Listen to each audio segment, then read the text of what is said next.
الحمد لله نحمده ونستعينه ونستغفره ونؤمن به ونتوكل عليه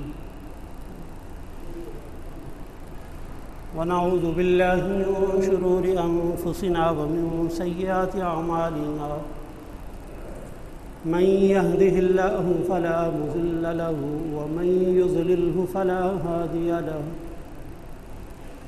ونشهد أن لا إله إلا الله وحده لا شريك له ونشهد أن سيدنا وسندنا وحبيبنا ونبينا ومولانا محمدا عبده ورسوله صلى الله تعالى عليه وعلى آله وأصحابه وبارك وسلم تسليما كثيرا كثيرا أما بعد فأعوذ بالله من الشيطان الرجيم بسم الله الرحمن الرحيم كل نفس ذائقة الموت وإنما توفون أجوركم يوم القيامة فمن زحزح عن النار وأدخل الجنة فقد فاز وما الحياة الدنيا إلا متاع الغرور. وقال النبي صلى الله عليه وسلم الكيس من دان نفسه وعمل لما بعد الموت والعاجز من أتبع نفسه هواها وتمنى على الله أو كما قال عليه الصلاة والسلام. آمنت بالله صدق الله مولانا العظيم وصدق رسوله النبي الكريم ونحن على ذلك لمن الشاهدين والشاكرين والحمد لله رب العالمين. اللهم صل على سيدنا ومولانا محمد وعلى آل سيدنا ومولانا محمد وبارك وسلم. باہر والا سپیکر بند ہے. میرے عزیز ساتھیوں اور واجب الاحترام دوستوں بزرگوں، اللہ رب العزت کا بہت بڑا انعام و احسان ہوا کہ اللہ رب العزت نے ہمیں رمضان المبارک کا مہینہ نصیب فرمایا، اور آج اس مہینہ کا آخری جمعہ ہے جسے جمعۃ الوداع بھی کہتے ہیں. ایک وقت تھا جب ہم یہ کہہ رہے تھے کہ رمضان المبارک کے مہینے کی بالکل آمد ہے اور استقبال رمضان کے موضوع پر گفتگو ہو رہی تھی کہ رمضان کو کیسے گزارا جائے. اور آج ایک وقت ہے کہ رمضان المبارک کے بالکل یہ آخری مراحل پر ہے اور آخری جمعہ ہے، جمعۃ الوداع. انسان بڑی تیزی کے ساتھ اپنی زندگی کی طرف چل رہا ہے اور بڑی تیزی کے ساتھ اپنی زندگی کے سفر کو مکمل کر رہا ہے. یہ مہینہ اس پر بھی گزرا جس نے روزے رکھے، یہ مہینہ اس پر بھی گزرا جس نے روزے نہیں رکھے. یہ ایام اس پر بھی گزرے جس نے قرآن کریم کی تلاوت کی، اور یہ ایام اس پر بھی گزرے جنہوں نے قرآن کریم کی تلاوت نہیں کی.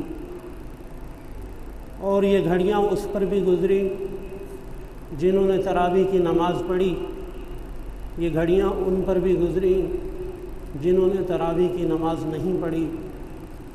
یہ ساتھ ان پر بھی گزری جنہوں نے اشراق، چاشت، اوابین اور تہجد کی پابندی کی، اور یہ ساتھ ان پر بھی گزری جنہوں نے فرض نمازیں بھی نہیں پڑھیں. یہ وقت ان پر بھی گزرا جنہوں نے اس مہینے کے اندر اللہ کے نام پر خوب خرچ کیا، زکوٰۃ دی، صدقات دیے. اور یہ وقت ان پر بھی گزرا جنہوں نے اپنا سارا وقت مال و دولت اکٹھا کرنے میں صرف کیا اور اپنے مال کو گنتے رہے۔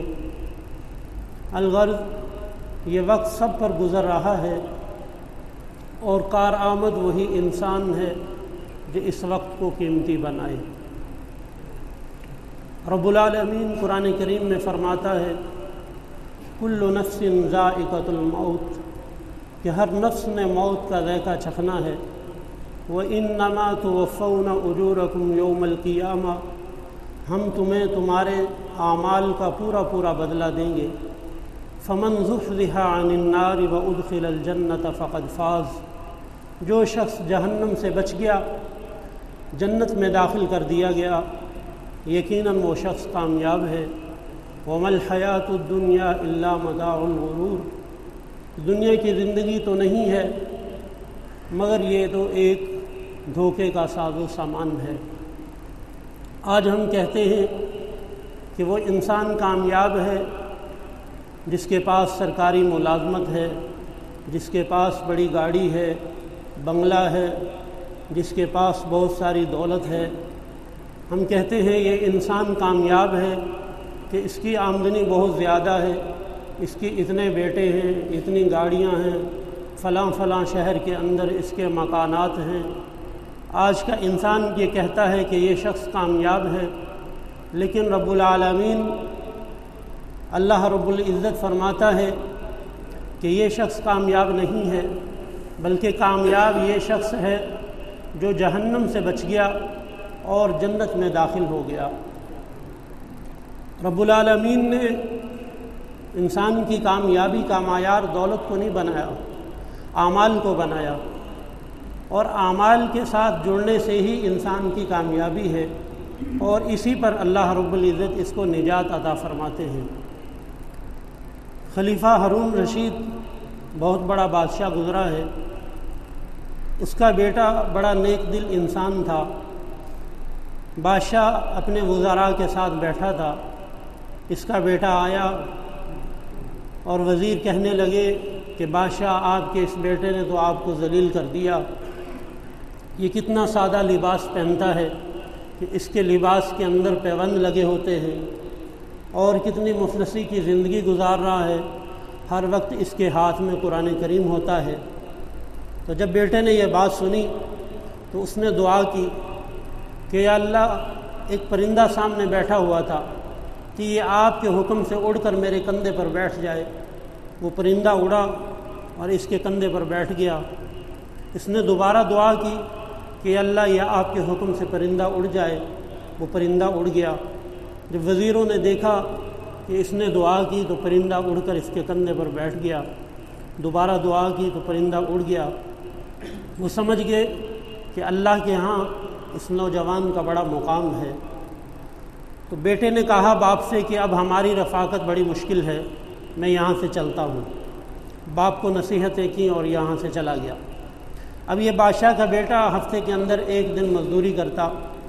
ابو عامر بصری رحمۃ اللہ علیہ فرماتے ہیں کہ مجھے اپنے گھر میں تعمیراتی کام کے لیے ایک مزدور کی ضرورت تھی۔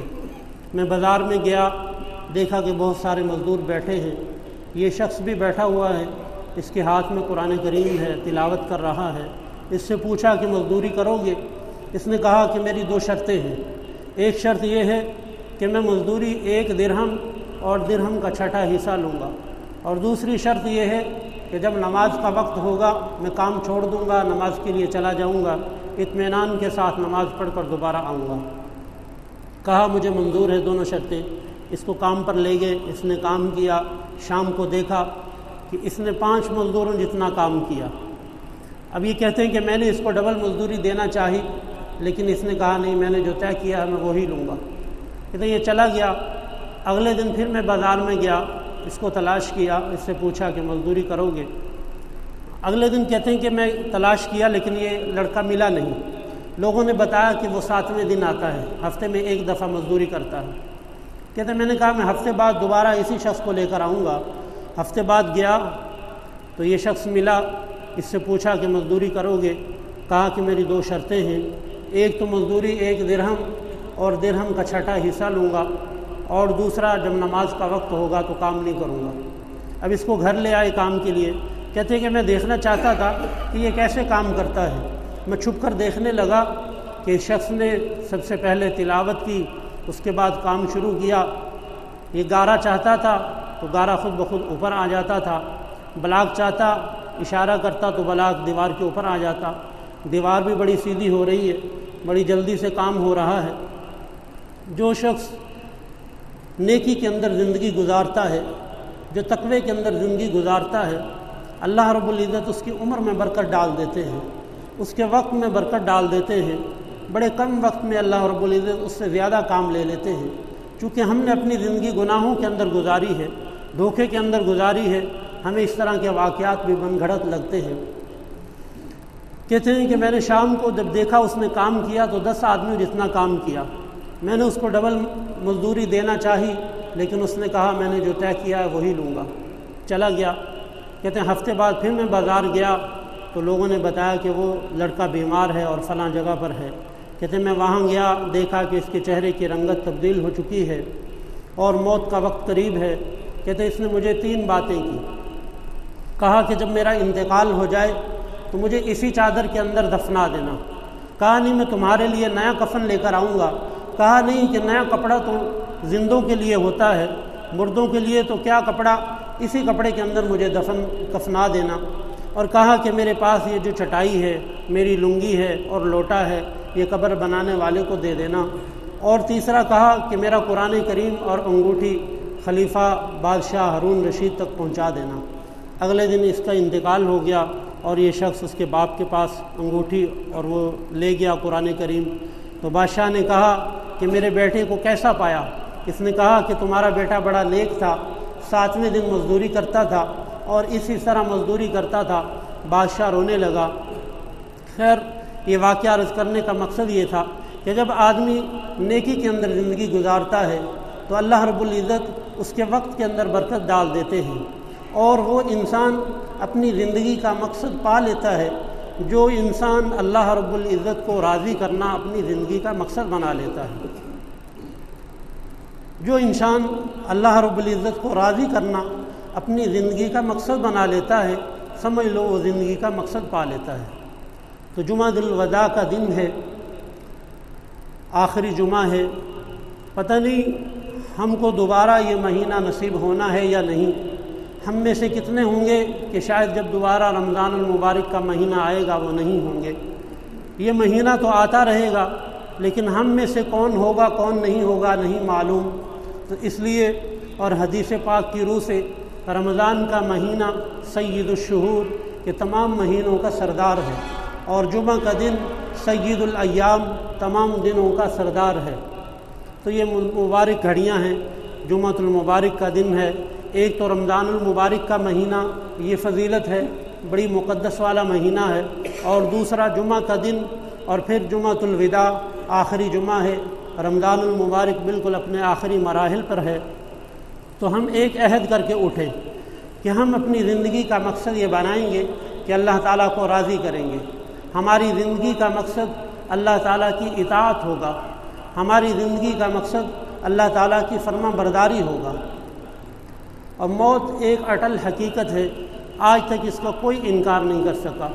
جتنے بھی لوگ دنیا کے اندر آئے سبھی گئے ہیں، کوئی اس دنیا سے باقی نہیں بچا۔ اگر اسباب کے درجے میں کوئی شخص موت کے منہ سے بچتا، جس طرح ہم کہتے ہیں کہ میں اپنی صحت کا بڑا خیال رکھتا ہوں، فلاں فلاں غذائیں کھاتا ہوں، میں بڑی واک کرتا ہوں، اپنی بڑی احتیاط کرتا ہوں، مجھے موت نہیں آئے گی، تو اگر اسباب کے درجے میں کوئی شخص موت کے منہ سے بچتا تو شاید وہ معروف وہ ایک اداکار گزرا تھا مائیکل جیکسن، وہ شاید موت کے منہ سے بچ جاتا۔ لیکن اگر اسے بھی موت آ گئی تو پھر کوئی بھی انسان موت کے منہ سے نہیں بچ سکتا۔ یہ وہ انسان تھا کہ جس اس کا گانے کا پہلا البم مارکیٹ میں آیا تو 4 کروڑ لوگوں نے اس کو ہاتھوں ہاتھ لیا۔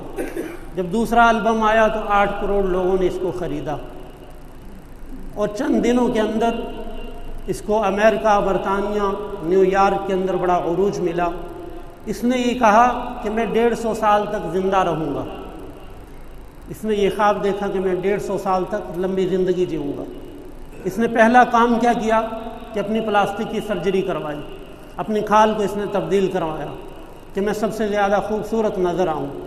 اس نے اپنے محل کے اندر جو اس نے اپنا محل بنایا وہ سب سے مہنگے ترین ہسپتال کے قریب بنایا، اور اس کے اندر آکسیجن کا نظام بنایا کہ جب میری سانس رکنے لگے گی، میرا دم گھٹنے لگے گا، مجھے آکسیجن لگے گی، فوراً ہسپتال کے اندر منتقل کرنا، مجھے موت نہیں آئے گی۔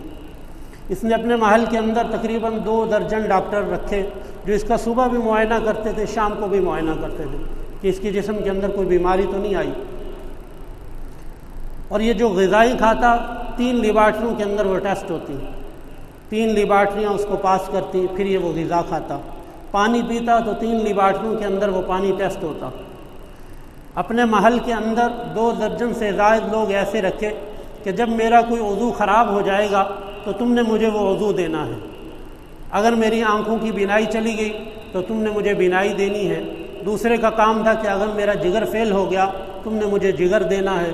تیسرے کا کام تھا کہ اگر میرا دل فیل ہو گیا تو تم نے مجھے دل دینا ہے۔ تو الغرض اس نے اپنے ہر عضو کے بدلے ایک آدمی رکھا، اس کے اخراجات یہ برداشت کرتا تھا۔ جب 47 سال کی عمر کو پہنچا، ایک دن اس کی طبیعت اچانک خراب ہوئی، الارم بجا، ڈاکٹر اس کے اوپر پہنچے، اس کو معائنہ کر رہے ہیں کہ اس کو کیا بیماری لگی ہے۔ کہا فوراً اس کو ایمرجنسی وارڈ میں لے چلو۔ ڈاکٹر اس کے اوپر موجود ہیں، لیکن تقریباً 11 منٹ کے اندر اندر یہ شخص دنیا سے رخصت ہو گیا۔ چوٹی کے ڈاکٹر اس کے اوپر موجود ہیں لیکن اس کو نہیں بچا سکے۔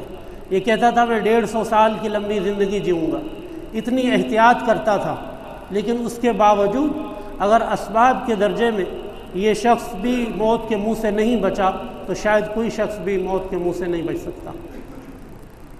تو اس لیے میرے عزیز ساتھیوں، جمعۃ الوداع کا دن ہے، ہم یہ عہد کریں کہ ہم اللہ تعالیٰ کی اطاعت کے اندر اپنی زندگی گزاریں گے۔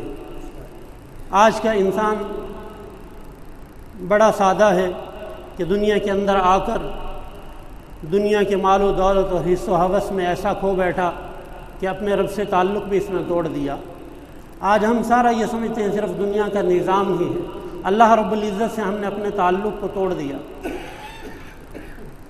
امام بہیقی رحمۃ اللہ علیہ نے شعب الایمان میں ایک واقعہ لکھا ہے کہ کوفہ کی مسجد میں ایک نوجوان نماز پڑھنے کے لیے گیا، اس کے پاس 1000 دینار کی تھیلی تھی۔ نماز پڑھنے لگا، اس تھیلی کو ستون کے پیچھے رکھ دیا، نماز پڑھنے کے بعد بھول گیا اٹھانا، اسی طرح چلا گیا۔ 1 سال کے بعد اسے خیال آیا کہ میں اسی مسجد میں جاتا ہوں، شاید مجھے وہ تھیلی مل جائے۔ اب 1 سال کے بعد گیا، نماز پڑھی، دعا کر رہا ہے، پیچھے ایک بوڑھی عورت اس کی دعا کو سن رہی ہے۔ جب دعا سے فارغ ہوا تو اس عورت نے وہ تھیلی اٹھا کر اسے دی، کہا کہ میں 1 سال ہو گیا انتظار کر رہی ہوں کہ یہ تھیلی کس کی ہے، آج پتہ چلا کہ یہ تمہاری ہے۔ تو جب مال پاک ہوتا ہے، انسان مال کی زکوٰۃ دیتا ہے، حلال کا مال ہوتا ہے، تو اللہ تعالیٰ اس مال کو ضائع نہیں کرتے، مال کے اندر برکت لوٹاتے ہیں، اور اللہ رب العزت نے 1 سال کے بعد اس کی دولت کو واپس لوٹا دیا۔ تو اسباب کے پیدا کرنے والے تو اللہ تعالیٰ ہیں، اسباب کا رخ اللہ تعالیٰ موڑتے ہیں۔ تو یہ جمعۃ الوداع کا دن ہے، ایک عہد کر کے اٹھیں کہ جس طرح ہم نے رمضان کے اندر نمازیں پڑھی، رمضان گزر جانے کے بعد بھی انشاءاللہ اسی طرح نمازیں پڑھیں گے۔ جیسے اس مہینے کے اندر ہم نے قرآن کریم کی تلاوت کی، رمضان کے گزر جانے کے بعد بھی اسی طرح تلاوت کریں گے۔ جیسے اس مہینے کے اندر ہم گناہوں سے بچے، بعد میں بھی اسی طرح بچیں گے، اور اللہ تعالیٰ سے توبہ کریں۔ اللہ تعالیٰ کو توبہ بہت پسند ہے۔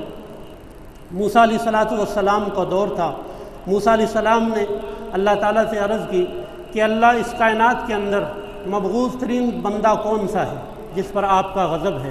تو اللہ تعالیٰ نے فرمایا کہ جب گھر سے باہر نکلو گے، جس شخص کے اوپر آپ کی نظر پڑے گی وہ مبغوض ترین بندہ ہوگا۔ موسیٰ علیہ السلام باہر نکلے، ایک شخص کے اوپر اپنی نظر پڑی، واپس آ گئے، پھر اللہ تعالیٰ سے دعا کی، یا اللہ اس کائنات کے اندر آپ کا جو محبوب ترین بندہ ہے وہ بھی مجھے دکھا دیں۔ اللہ رب العزت نے فرمایا کہ کل جب گھر سے باہر نکلو گے، جس شخص پر پہلی نظر پڑے گی وہ میرا محبوب ترین بندہ ہوگا۔ اب کل گھر سے باہر نکلے تو کیا دیکھتے ہیں کہ اسی شخص پر نظر پڑی جس کے اوپر پہلے نظر پڑی تھی، جو بالکل اللہ تعالیٰ کا مبغوض ترین بندہ تھا، اسی پر نظر پڑی۔ اللہ تعالیٰ سے عرض کیا کہ یا اللہ یہ کیا ماجرا ہے کہ آپ کا مبغوض ترین بندہ بھی وہی تھا اور آپ کا محبوب ترین بندہ بھی آج یہی ہے۔ تو اللہ رب العزت نے فرمایا کہ اے موسیٰ، یہ وہ شخص تھا کہ جس کی ساری زندگی گناہوں کے اندر گزری، اس نے میرے سامنے ایک سجدہ بھی نہیں کیا تھا، اس نے میرے راستے میں 1 روپیہ بھی خرچ نہیں کیا تھا، لیکن کل جب یہ جا رہا تھا، اس کا بیٹا اس کے کندھے کے اوپر بیٹھا ہوا تھا، تو اس کے بیٹے نے سوال کیا کہ ابا جان، اس کائنات کے اندر سب سے بڑی چیز کیا ہے؟ تو اس نے اشارے سے بتایا کہ یہ جو پہاڑ ہے یہ بہت بڑا ہے۔ تھوڑا دور چلے، بیٹے نے پھر سوال کیا کہ ابا جان، اس پہاڑ سے بھی بڑی کوئی چیز ہے؟ تو اس نے کہا کہ ہاں، یہ سمندر اس سے بھی بڑے ہیں۔ تھوڑا اور قدم آگے چلے، بیٹے نے پھر سوال کیا کہ کیا ابا جان، اس سمندر سے بھی بڑی اس دنیا کے اندر کوئی چیز ہے؟ کہا کہ ہاں، یہ جو زمین ہے یہ اس سے بھی بڑی ہے۔ پھر پوچھا کہ کیا اس زمین سے بھی بڑی کوئی اس دنیا کے اندر چیز ہے؟ کہا یہ جو سورج ہے یہ اس سے بھی بڑا ہے۔ تھوڑا قدم اور آگے چلے تو بیٹے نے سوال کیا کہ ابا جان، کہ اس سورج سے بھی اس دنیا کے اندر بڑی چیز ہے؟ تو اس شخص نے اپنا سر جھکایا اور ندامت سے اس کے آنکھ سے 2 آنسو نکلے اور کہا کہ بیٹا، تیرے باپ کے گناہ اس ساری دنیا سے بڑے ہیں، ان پہاڑوں سے بھی بڑے ہیں، اس زمین اور سورج سے بھی بڑے ہیں۔ تھوڑا قدم اور آگے گئے تو بیٹے نے پھر سوال کیا کہ ابا جان، آپ کے گناہوں سے بڑی بھی اس کائنات کے اندر کوئی چیز ہے؟ تو اس نے آسمان کی طرف نگاہ اٹھائی اور کہا کہ ہاں، تیرے رب کی جو رحمت ہے وہ بڑی وسیع ہے۔ اللہ رب العزت نے فرمایا کہ اے موسیٰ، جب اس نے میری رحمت کا تذکرہ کیا تو میں نے اس کو معاف کر دیا اور یہ کائنات کا میرا محبوب ترین بندہ بن گیا۔ تو اس لیے توبہ کریں۔ ایک آخری واقعہ اور عرض کر کے بات ختم کرتا ہوں۔ انہوں نے ایک کتاب، التائبین کتاب ہے، اس کے اندر ایک واقعہ لکھا کہ ایک شخص اپنی خادمہ کے ساتھ کشتی کے اندر سوار جا رہا تھا۔ ایک دوسرے شخص نے اس کو روکا کہ مجھے بھی کشتی کے اندر بٹھا لو، تو یہ بٹھا نہیں رہا تھا۔ خادمہ نے کہا کہ ہم بھی اسی طرف جا رہے ہیں، اس کو بٹھا لو، راستے میں اس کو اتار دیں گے۔ تو اس کو بھی بٹھا لیا۔ اب یہ کشتی چلنے لگی۔ خادمہ کے ہاتھ میں شراب کی بوتل تھی، اس نے شراب پلائی اور کہا، جب یہ مست ہو گیا شراب کے اندر، نشے کے اندر، کہا مجھے گانا سناؤ۔ اب خادمہ نے گانا سنایا اور اس دوسرے شخص کو بھی شراب پیش کرنا چاہی، اس نے کہا نہیں، اللہ نے اس کو حرام کر دیا ہے، میں نہیں پیوں گا۔ جب گانا ختم ہوا تو اس شخص نے پوچھا کہ تم نے ایسا کلام سنا، اس سے اچھا بھی کلام کبھی سنا جو میری خادمہ نے سنایا؟ کہا ہاں، میں نے اس سے بھی افضل کلام سنا، میں نے اس سے بھی اچھا کلام سنا۔ کہا کون سا کلام سنا؟ تو اس نے پڑھا بسم اللہ الرحمن الرحیم، اذا الشمس كورت واذا النجوم انقدرت واذا الجبال سيرت واذا العشار عطلت واذا الوحوش حشرت واذا البحار سجرت واذا النفوس زوجت واذا الموءودة سئلت بأي ذنب قتلت واذا الصحف نشرت۔ جب یہ آیت پڑھی واذا الصحف نشرت کہ جب نامہ اعمال کھولے جائیں گے، جب یہ آیت پڑھی تو ایک دم اس کا نشہ اترا۔ کہا دوبارہ پڑھو، دوبارہ پڑھا وَإِذَا الصُّحُفُ نُشِرَتْ کہ جب نامہ اعمال کھولا جائے گا۔ تو یہ شخص رونے لگا اور کہا کہ میرے کا تو نامہ اعمال میں گناہ، زنا اور شراب، اس کے علاوہ کوئی چیز نہیں ہے، میں اللہ کا سامنا کیسے کروں گا؟ کہ اللہ مجھے بھی معاف کر دے گا؟ کہا ہاں، توبہ کرو، اللہ تمہیں بھی معاف کر دے گا۔ تو اس نے ندامت کے 2 آنسو اپنی آنکھ سے بہائے، اللہ تعالیٰ سے توبہ کی۔ تھوڑے دن بعد اس کا انتقال ہو گیا۔ خواب میں دیکھا کہ جنت میں پھر رہا ہے۔ پوچھا کہ تو بڑا گناہگار تھا، جنت میں کیسے پہنچا؟ کہا جب تم نے قرآن سنایا اور میں نے 2 آنسو ندامت کے ساتھ نکالے، اللہ سے توبہ کی تو اللہ نے مجھے معاف کر دیا۔ تو اللہ رب العزت توبہ کو بڑا پسند کرتے ہیں۔ موت ایک اٹل حقیقت ہے۔ آج عہد کر کے اٹھیں کہ انشاءاللہ زندگی گزاریں گے تو اللہ تعالیٰ کی اطاعت میں گزاریں گے اور آخرت کی تیاری میں گزاریں گے۔ اللہ تعالیٰ سے دعا ہے کہ اللہ تعالیٰ عمل کرنے کی توفیق عطا فرمائے۔ وآخر دعوانا الحمدللہ رب العالمین۔